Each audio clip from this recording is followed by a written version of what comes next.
Hey guys, today I have a bike check of a 2012 Kink curb. First I want to give a shout out to all my subscribers that has been watching all my videos, and I really appreciate it. It means a lot to me. And if you do have a Facebook, go like my Facebook. I'm trying to update it as much as possible.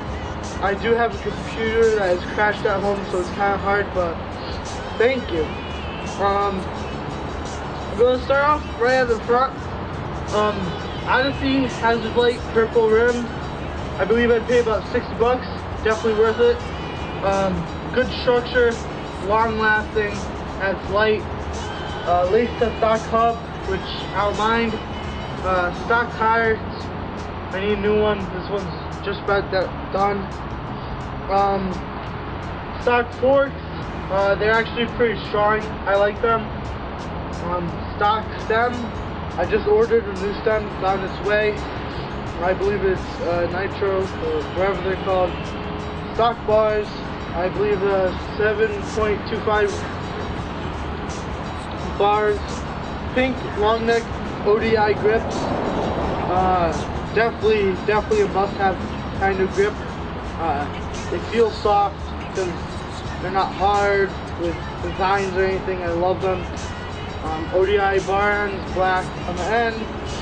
Stock frame, stock seat, plastic seat. I don't mind it. Stock seat clamp. The whole bike is brakeless. Stock pedals, really like these. Mission Transit cranks, they're cheap. I believe I paid like $35 for them. They're long lasting. Same as the stock ones, but I got blue ones.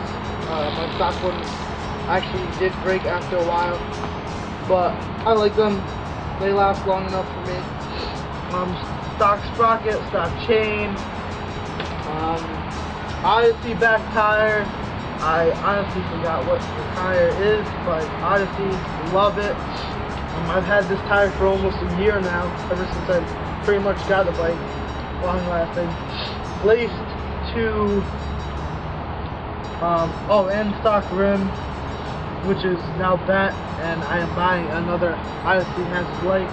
And I'm going to lace it to a stock Mission hub, and that's that.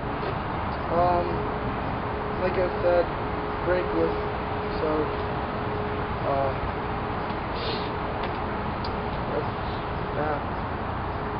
that's that.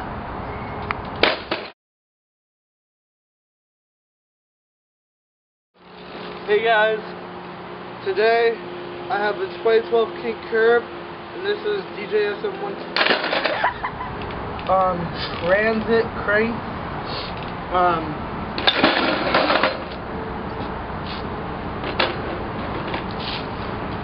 I was like dumb.